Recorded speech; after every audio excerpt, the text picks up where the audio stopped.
What is going on, folks? This is Connor Martinez from John Sporting Goods down in Everett, Washington. We are bringing you a how-to video, and we're going to show you the 3 ways we like to rig Tomic plugs.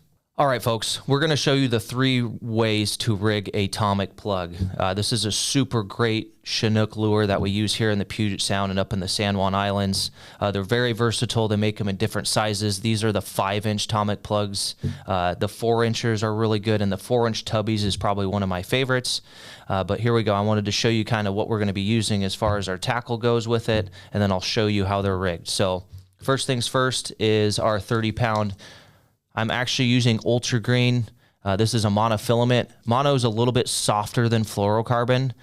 So when these things are behind, they're using these noses to catch the water. I want a little bit softer leader so these things can really move around and the resistance from the leader isn't going to impact the action on them. So that's why we're using monofilament. I'm using Maxima 30-pound. It's an ultra green. It's a great, great leader.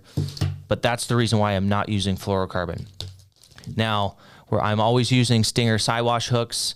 I'm matching the aught hook with the size Tomic plug I'm using. So I'm using 5-inch Tomic plugs.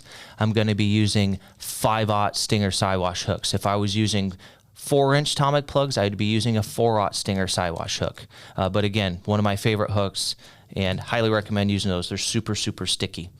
Okay, and then of course I'm going to be tying a chain swivel on the opposing side of my plug on the end of my leader, and this is for quick detach and attach if I want to put a different color on, or say I'm tired of fishing a plug, I can snap a flasher on and go. Okay, leader lengths on all of these are going to be 6 feet. I just do my arm's length. That's not like super important, but I wouldn't do them less than 5 feet. I like to have 5 to 6 foot a leader. It just gives it a little more line. It gives it a little more action and something it can swim with. So the first way I'm going to show you how these are rigged is kind of the older school way. It's a really, really effective way. You can see here, I actually have 2 different knots tied. I tie my first knot and I actually clip the leader off. So all I want on the bridge of this Tomic plug is that knot. And you want it cinched down pretty tight because I'm going to use this to kind of stop my leader from wanting to slide down the plug. It's almost like a little stopper, if you will. So when we're fishing these, we want to be pulling them almost like this. If you did not have this knot that's stopping it, your leader likes to slide down and then you end up pulling it sideways.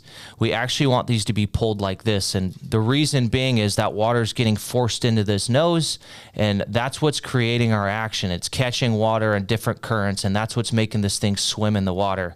So we're using this spare knot to kind of tuck our line up and hold our line in place. So we're constantly this Tomic plug is constantly being pulled the right direction and how we want it to be pulled. A really easy way to do it.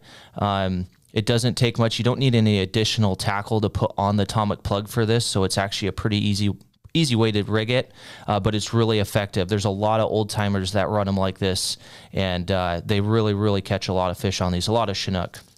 So that is your one way.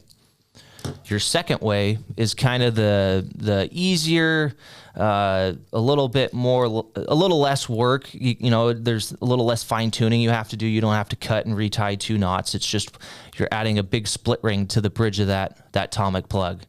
You could see I use a size 7, or you can even use a size 8 split ring. And I'm just adding that to the bridge of this Tomic plug. And what that's doing, you can see it's just freeing up that Tomic plug and giving it something to rotate on. Again, probably the easier way to do it. It's still a super effective way. The only thing you're not going to get is this thing positioned, you know, upright, which is what a lot of these plug users are looking for. But for a quick fix, if you're just trying to rig a Tomic plug and put one on, this is a way that you could do it pretty easily. Okay, and then the last way to rig this. This is kind of the more popular way nowadays. A lot of people are pulling the pins on these Tomic plugs. You could see I don't have a pin on this. I actually cut it off, and you could see there's 2 holes in this, and one of the holes actually goes all the way through the plug, and we're going to use that to our advantage. And what that's going to do is that's going to allow this plug to slide up and down the leader. And then what I can do with that, you'll see once I put it on this leader, what it does is it really positions this plug appropriately on my leader, and it keeps it nose down, which is kind of what we're really aiming for. So I'm going to pick the second, you could see it on this plug, but it's the second hole on the bottom, and I'm going to slide my leader up through it, and you're going to see slide it all the way down. And I have this one rigged with an 8mm bead, and that's what's going to stop my plug from sliding off of my leader or sliding down to the hook. And then I have a 6-bead chain swivel. And the reason I have that is to push my hook towards the tail end of this Tomic plug, like so. And then you can see when this thing's resting and getting pulled tight, it's keeping that nose down. And what that nose is doing is catching the water and making this thing swim. Super, super great way to do it. If you have plugs and you're not sure how to cut the pins out, please bring them down and I can show you. It's really, really easy.